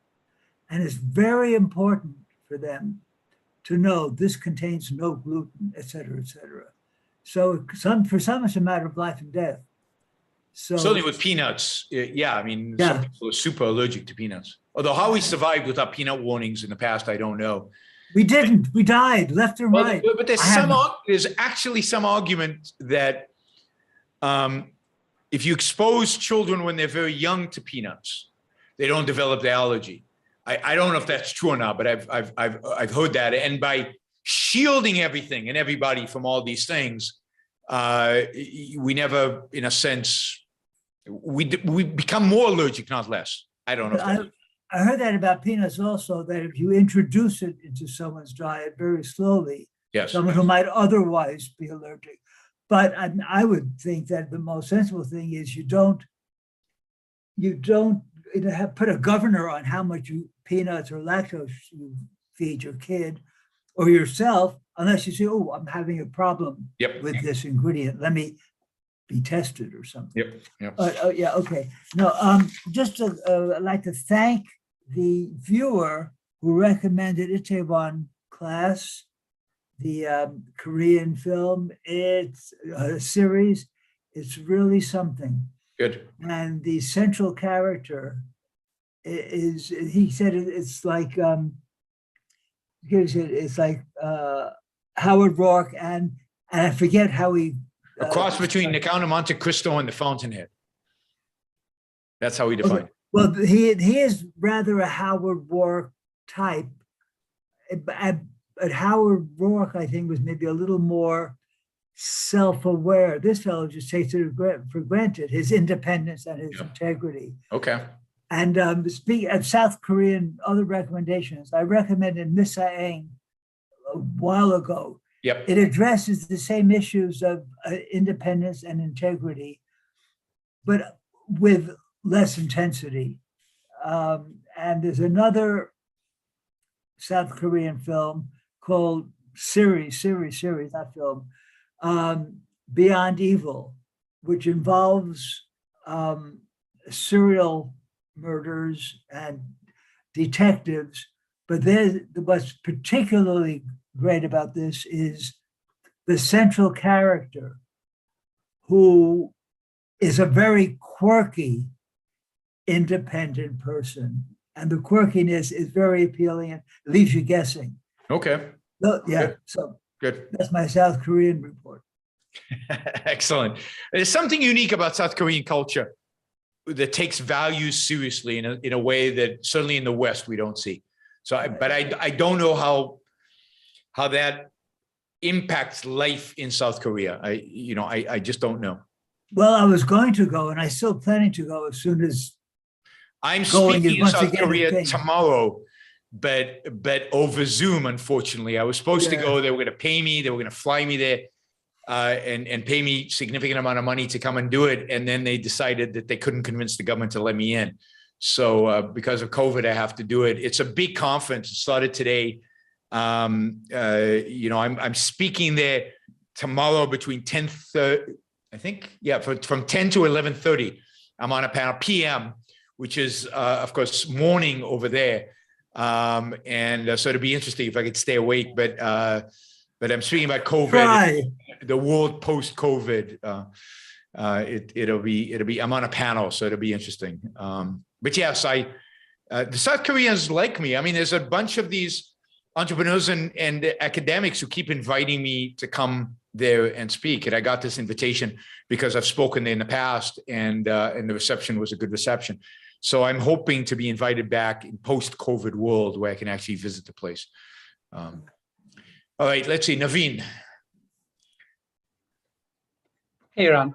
Hey. So when you're doing debates, right, when you're arguing a point, do you always try to address it from a moral and a practical point of view? Like, for example, I find that people are always, they ask a question that, Social Security is the best thing, right?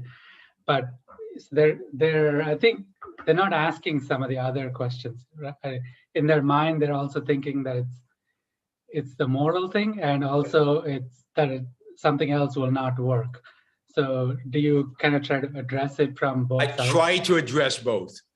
It's hard because they don't want to go to morality. So if in a debate, you'll see them not pushing back on the moral point.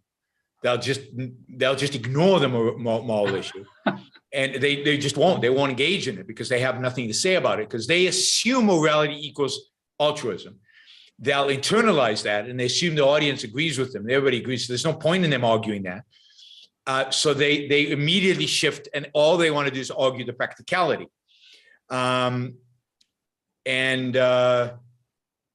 So I try to bring it up. It's hard. It's hard to do because you don't get the feedback. You don't get a response from them. Right, because I think the moral is way more important than the practical, right?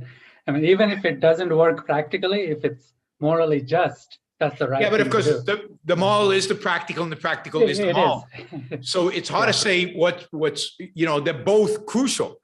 And but the problem is that if all they're doing is talk about the practical, and all you do is talk about the moral, it looks like you're evading. Right. So you have to address both, and it's challenging because you have to, they'll come up with 75 studies, and you have to dismiss all 75 studies and then make the case for egoism. It's like impossible. So the whole point in a debate is you've got to give the audience enough to have them question and to research and to investigate. You're not going to convince them. Right. We'll see. I'm supposed to debate Sam Sato here of the Majority Report soon, hopefully next week. So we'll see how that goes, because I'm sure he'll do exactly that. It'll all be about the practicality of it. And he'll feign amusement at the naivete of free markets thinking it could work. That's his shtick, right? Oh, that's so cute that you think that. But it's just completely stupid, right? 14-year-olds believe that, right? 14-year-olds read Ayn Rand. All right, let's see. Nick. Thanks, Naveen. Thanks. Okay, I'm on. Yeah, you're on. By the way, now that you brought up the studies, are you do you know the go-to studies they go to all the time? I mean, no, because there are a million of them. They're like 335 million different studies, and half of them are bogus econometrically. Half of them are bogus in the way, another certain percentage of them are bogus econometrically. A certain percentage of them are bogus in the sense that the questions they ask and the way they set it up. And then a lot of them are not replicatable. And then some of them are, there are other studies that show the exact opposite. It's just, and then of course in a mixed economy, go figure out what the cause is and what's correlated versus what's causal. Have you categorized them in terms of how they're coming at you? In terms of no, because there are too many of them. There are too many studies. I've got I've got a few categories that I can generally like. The happiness studies. I've got a category for the happiness studies. I've got a category for the Sweden Denmark studies. I've got but they can always throw something new at you because there's just no end to these things. Okay. Yeah, I mean that's their MO. I mean, I watched that kid debate you. Yeah. And he had his whole list. Then Vaughn, whatever his name is, he had his. And but there's no end to it because literally, if you want to search the econ journals, there are thousands of these studies, and they show all kinds of things. Yeah, and usually it's like climate change. Whatever baseline starting point they have, you know what I mean? That's a part of it. That's a part of it. What are they controlling for? Which outliers did they take out? I can't spend the time figuring that out. Nobody can. Nobody can. Exactly. All I know is I used to do econometric studies. I know all the tricks. Right? That'd be an interesting seminar to do on your seminar series that we pay in terms how to see through bad statistics. Well, no. I mean, you don't want to get too technical, but just what they're going to throw at you whenever you're engaging in them. That's a good idea. That's you know what I mean? So, I mean, what do we do in the first one in August? We're doing, I signed Capitalism. up for it, but okay. And then maybe we can do one on that. Yeah, that's a good idea. That's a good idea. All right. Now, what I wanted to ask you is the Ayn Rand lexicon, Harry did it way back in 1986. It's 34 years ago. Yeah. I don't know if there should be an objectivist lexicon to incorporate some of Leonard's work. I think some of Leonard's work's in there, but it's, yeah, I mean, we could expand it to include Leonard. It's tricky because, I mean, the nice thing about the lexicon is it's Ayn Rand, right? By the way, here it is for people who haven't seen it. And it's all online. It's all online for free. It's all available online. I didn't even know that. Yes, you can. If you search any term, one of the first things Google will give you is the lexicon online. So the Ayn Rand Institute kind of, in a sense, got it all uploaded online. So how do we expand on it, or how do we? I mean, it can't be just one static process that stopped in 1986. I mean, well, but objectivism, in the sense, objectivism, Ayn Rand is static, right? It's but I said, I didn't say the Ayn Rand. I said an objectivist lexicon, so it could include Leonard's work and whoever, whatever major figures follow that. I know we run into this thing with this Kelly thing where, is it, you know what I'm saying? Well, it's not objectivism technically, but the point is, almost everything is searchable today, right? So you could search for any term and objectivist scholar, and you'll get all that material. So it's all available. I would like to see it expanded to include OPA at least, because OPA came out after the lexicon. And OPA is part of the part of objectivism proper. But yeah, you'd have to make clear who it's from and where it's from. But yeah, I think it's incredibly valuable. You know, because you want to have some sort of central reference where, you know, where you have a genus and a differentia, where you can, you know, a go-to. There is another resource that I think is online, which tries to define all the terms in objectivism. And I don't think that's just Ayn Rand. I think that's broader than that. I'll have to look at what that is and I'll let you know what it is. Sorry, there's what? Repeat that again. It's not a lexicon in a sense of extensive quotes. It's more of almost like a dictionary. Okay. Jean Maroney put it out, Harry's wife. Okay. Jean Binswanger put it out.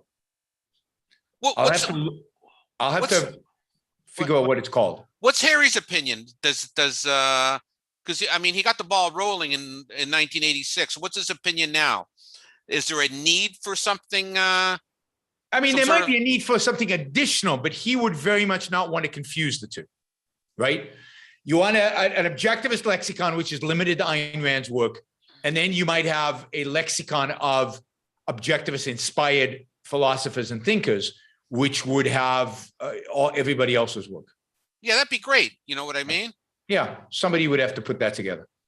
There's a project for you. We need it. We need historians. We need a start. We need a lot of things. No, but I mean, I love your idea on the left, the evolution of the new left, which you said, which you came up with. Somebody needs to write a book. Remember what you, the big point you brought forth with the pre-1960 left, the 1960 left, the post 1960 left, and the new modern left. No, you went through the whole evolution. Yeah, so the pre-60s and 60s, that's Ayn Rand. That's not me.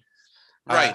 The post, I think it was me, but I have to admit, I can't remember what I said. No, you said you made the problem. I say so much stuff off the cuff, and I don't remember what I said. Well, that was a brilliant point you made on the evolution of the old left to the new left. If you ask me the same question again, you might even get another brilliant. No, you won't. If you look it over. Anyways. Somebody should write a book. I agree completely. We need more ominous parallels. We need more kind of intellectual history, connecting history with ideas, showing how ideas shape the world in which we live. We need a lot more objectivist books, a lot more. No question. Books written by objectivists, but that's a fight I fight with people all the time. It's very hard to write books, and there's certain people in the movement who believe we have enough books and we shouldn't have any more. So what? Yeah, I know. That's insane. Well, tell it to them, not to me. No, I remember someone made the point, knowledge doubles every 4 years or something like that. I mean, we need to keep up. We need the philosophy to be applied to everything that changes in the world constantly. And with that, you do that with books, right? Books you don't forget. I even if I forget what I wrote in a book, I can go find it. Go find my answer to that question on video. It's much harder to search. Yeah, but yes, I agree that we need a lot more books and books that do that kind of work. I have the link to the glossary in the chat you're on. That's the Jean Maroney's glossary. That's right. It's Jean Maroney's glossary. It's called the glossary, Nick. Okay, so, I'll look it up. Look for the objectivist glossary. Thank you. Yep. And yes, Naveen just put it up in the chat, and I'm going to copy that and put it up on the chat on YouTube. Whoops, that didn't do that. Why didn't it do that? All right, I copy pasted in the wrong place. All right, let's see, Daniel. Zoom doesn't allow me to copy the link. Why doesn't it allow me to copy the link? Weird. Okay. Sorry, go ahead. You want me to copy it into YouTube? No, I'm doing it. I clicked on the link, opened it up in the browser, and then now it's copied in. All right. New Zealand $20 is $14 US. Just all right. So you know. Yeah. NCAA was recently sued, a case that went clear to the Supreme Court for what the Sherman Antitrust Act calls restraint of trade. writing about it. Kavanaugh says price fixing labor is price fixing labor, and price fixing labor is ordinarily a textbook antitrust problem because it extinguishes the free market in which individuals can otherwise obtain fair compensation for their work. He didn't exactly say they're wage slaves, but almost. Yeah. A monopoly cannot launder its price fixing of labor by calling it product definition. What do you think about all this? I mean, you know, something that the amazing thing about the Sherman Act, of course, it was written a long, long time ago, is it's short. It prints on like 1 to 2 pages, and really everything is in one paragraph that says it's any sort of restraint of trade is illegal, whether the price is too high, the price is too low. If you're restraining trade, whatever that means, it's illegal. Yep. So, I mean, yeah, I mean, it's Ayn Rand called it the beginning of the end of American capitalism, if you will, the worst piece of legislation ever done, passed by Republicans, by the way. You know, it's only gotten worse because there've been additions to that simple paragraph that have only made it more complicated and more restrained and more, you know, more evil. And now there are massive bills in Congress right now that are going to apply antitrust laws in new ways so that they can go even beyond what the Sherman Act. The Sherman Act supposedly allows them to do pretty much anything, as Ayn Rand has described it. Well, the courts have limited its applicability in recent decades to certain things. So now Congress is going to say, no, we want it to apply to everything. So we're going to expand it again to go after big tech. So for example, you won't have to show that consumers are hurt. You'll be able to go after people, even if consumers are benefiting from a free product. So they can go after Google and so on. The NCAA is an interesting case. You know, it's interesting to study the history. To what extent do they have are they protected in any way by government? To what extent are they excluded from antitrust while everybody else has to play by certain rules and then not have to play by certain rules, which has allowed them, in a sense, to collude not to pay student athletes, right? I think it's a travesty that student athletes are not paid. I think it's wrong. It's one wonders. So one of the things it's going to be interesting now is what's going to happen to student athletes. I think it's the first university that starts paying them is going to cause this, and everybody's going to have to start paying them and they won't be able to collude. They won't be able to set policy, right, to do this. Now, I think they should be allowed to collude, but are there consequences, legal consequences today for one of the universities not to play ball with the NCAA? And I don't know what the answer to that is. I suspect that they are. I suspect that there's some favored status that government provides universities that don't pay their athletes. And if a university did pay its athletes before the Supreme Court ruling, they would have been penalized. So if what the Supreme Court has done is eliminated a government program that instituted collusion among the universities, then it's probably good that they got rid of it. But to the extent, Yeah, and certainly there was a time when you couldn't get on TV with sports without going through the NCAA. And that was in part because of regulations that said, you know, they have this exclusive right. The NCAA has this exclusive right to sports on television. Now, it's not that way anymore. Oh, that's good. Yeah. And I don't know even you know, to what extent they do have those kind of controls now. I suspect for international events and kind of things, they probably do have some. But on the other side, Katie Hoff, 2-time Olympian, she's got a new book out. She talks about, she gave up her amateur status at age 16, and she was getting paid $50,000 a win. And they could still compete in the Olympics. That changed in the Olympics. That was a dramatic change. And it changed everything. And I think it was a change for the good. You know, there's this nobilization of the amateur athlete, but that's ridiculous, right? Bree says that Kentucky is going to start paying its athletes July 1st. But then the question is, are they going to have to pay their female athletes the same as their male athletes? Their football players the same as their soccer players?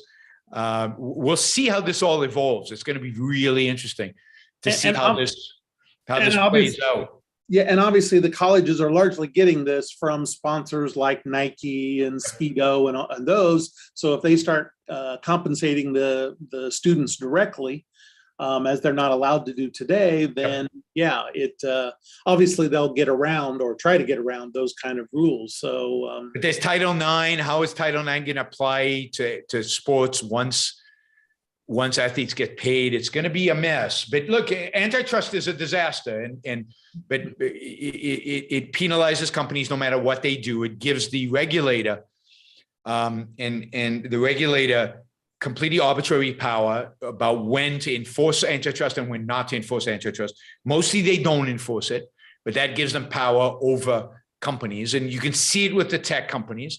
You know, we all complain about Facebook, but Facebook is faced with they're being blackmailed. You either play our game or we go after you with antitrust. And of course, there was just a major case though, where the antitrust case against Facebook, I think it was yesterday or Friday, the courts threw it out. Yep, the Facebook and Google. Quite a bit. Yep. So, you know, the courts are better on antitrust than they were 30, 40 years ago. So there's been some evolution in the courts that's more positive with regard to economic liberties. So we'll see how it all plays out. And that's why the legislature is stepping in to try to ramp up enforcement of antitrust. Right. Okay, thank you. Sure. Debbie. Hi, Yaron. I gave up on video. I kept trying and it just would go to hell whenever I tried to turn it on. So my internet's not cooperating. So my question is, have you heard of something called electism? What is it called? Electism. No, what is it? So I read about it in a recent blog from John McWhorter. It's this effort to merge religion with Black Lives Matter and critical race theory. And it's coming from theologians. I haven't really dug into it yet, but he provides some quotes in his blog, like, for example, as with Christ, the flesh of Michael Brown Jr. made him imminently killable in the eyes of many and mitigated any claim of empathy in the hearts. Okay, so that one's a little bit more vanilla, but there were some other ones like, here it is. God endows Black flesh with the power to communicate life to others in Black Lives Matter. By someone, things like that. Is these theologians, apparently they're writing books about it and articles, and it's something that seems new. It looks like an attempt from religious movements to sort of assimilate this Black Lives Matter into it. And so apropos of Naveen was talking earlier about the dim hypothesis and of D2 giving way to M2, don't know enough yet, but it kind of looks like something like that's happening here. I'm not surprised. D2 is not sustainable. They have to have something more universal to link to their ideas. And I've always, not always, but for the last, 15 years, 10 years, 12 years, I don't know. I've been arguing that the danger is a fusionism of certain ideas from the left, I think primarily environmentalism, with nationalism and religion is the way that M2 will come about, right? That the way the authoritarianism of the future will come about in America. In other countries, it might be different. But America's too religious of a country not to bring in a Christian angle on it, right? So any future regime that wants to have totalitarian rule over America is going to have to bring a Christian spin on things. And I think it's some version of Christianity and environmentalism. I don't think the black stuff is going to work because as I said on the show a couple of shows ago, what's his name? Charles Murray and Glenn Lowry were saying, whites are majority. Too many whites to form a ruling authoritarian regime over them, given that they're majority status. So if you're going to play the racist game, if you're going to play the color of the skin game, then the people with the color of skin that have the majority are going to win that game in the long run. But it doesn't surprise me that there's an attempt to bring Christianity into any D2 kind of movement on the left. And you see with the environmentalists who are constantly trying to turn it into a religion that's coherent, trying to present it as not, because it really is a nihilistic view, a disintegrated view, a destructive view. And what they constantly try and fail to make it into to bring it into some standard religious context, to give it some meaning. And when they succeed, that's when we should be really scared. Yeah. I wouldn't say that I'm worried about this. It's not even anything I'd even heard of. I don't think it's a big mainstream thing yet, but it's just there's that pattern of, and I think this is why people compare things like critical race theory or environmentalism to religions, is because people inexplicably, just without any rational basis, buy into these wacky ideas, and they don't have, they're super militant and committed to it. And there's definitely not basing it on observations of reality. So I think that's why people think that, get it mixed up, that that's actually a religious movement. And I think it's also what leaves it wide open for absorption into a religious movement, because they don't have that foundation. They have the irrationality but they don't have that framework to hook into. Yep. So it looks like, I'm just Googling it. So it looks like it's a relatively new term. People are starting to use it. There's definitely a song called Eclectism by Lucifora. So Lucifer is definitely written a song about eclectism.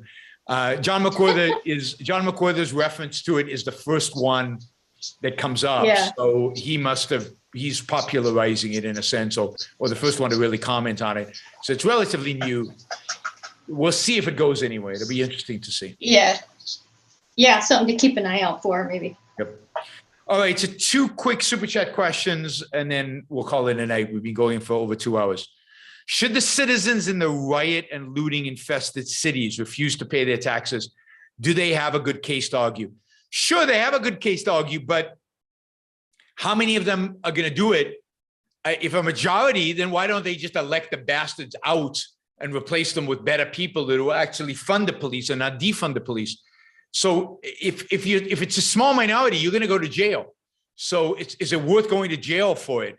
Then you get to be confined in very, very small quarters with the thugs that are rioting in the streets. I'd rather have them in the streets than be in my jail cell with me. So I'm not sure I want to go to jail for that. I prefer to move out of the town. Look, the battle's an intellectual battle. The battle is an ideological battle. The battle's a political battle. We got to fight. We got to fight it. I think don't turn yourself into a martyr by not paying taxes and going to jail for it. But civil disobedience is appropriate in this when the state is not doing its job and it's causing you real harm. There's nothing wrong with civil disobedience. You just have to be willing to pay the cost. And the cost in this case is significant. All right, last question is, what is objectivism's position on UFOs, given that the United States government has now admitted their existence? Well, I mean, yes, they've admitted the existence of unidentified flying objects. I think objectivism doesn't have a position in UFOs. Ayn Rand never wrote about UFOs. It's not a philosophical issue. But I think it's pretty clear that there is such a thing as UFOs.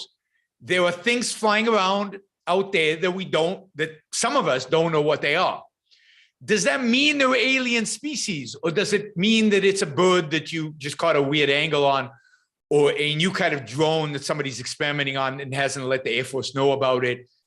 Who knows what it actually means? I suspect it's some innocent explanation like that. I think that if alien species were observing us, by this point, they would have announced their presence and we would be engaging with them. I'm not sure otherwise, why would they want to observe us over and over and over again? We're not that, maybe they're still trying to figure out this weird species that is why, how we can be as rational and irrational at the same time as we are. I don't know. Maybe it takes hundreds of years of observation to figure that out. But my guess is that it's just stuff we don't know. A lot of things in life you don't know. You don't have to jump to the conclusion that what you don't know is God, aliens. I hope it's aliens. I think it would be really cool if aliens showed up. I just to see the religionists squirm would make it worthwhile. But also, maybe if aliens showed up and said, "Will you people stop this? What are you doing? You guys are nuts." Ayn Rand was right. We discovered her principles, 3,000 years ago. It's time you figured this stuff out. That would be cool.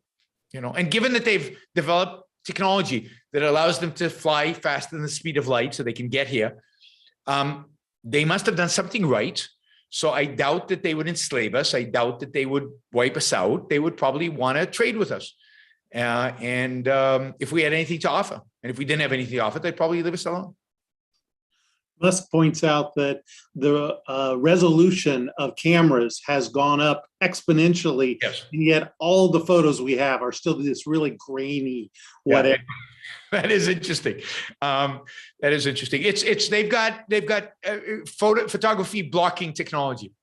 The aliens do. Yeah. But no, that's a great point that Lex made. No, I'm sure all of these unidentified flying objects, which just means they're unidentified. So I wouldn't read too much into that. And the fact that the U.S. government has now acknowledged this is just more proof that the U.S. government is a little nuts. What are they acknowledging exactly? That there's some things flying around the sky that they can't identify because, I don't know, for whatever reason, it doesn't make any sense. All right. Thanks, everybody. Thanks for the panel, for the questions and the support. Thanks for all of you on the chat. Thanks for all the viewers. Don't forget to like the show. Before you leave, don't forget to share and, of course, subscribe if you're not a subscriber. And if you want to support the show and if you want to join our panelists here for $25 or more, you can be part of the Q&A every month. And you can do that on YaronBrookShow.com/support or on Patreon, on Subscribestar, or on Locals. All right, everybody. No shows tomorrow or Thursday, but I will see you all on Friday. Thanks, Bye. Yaron.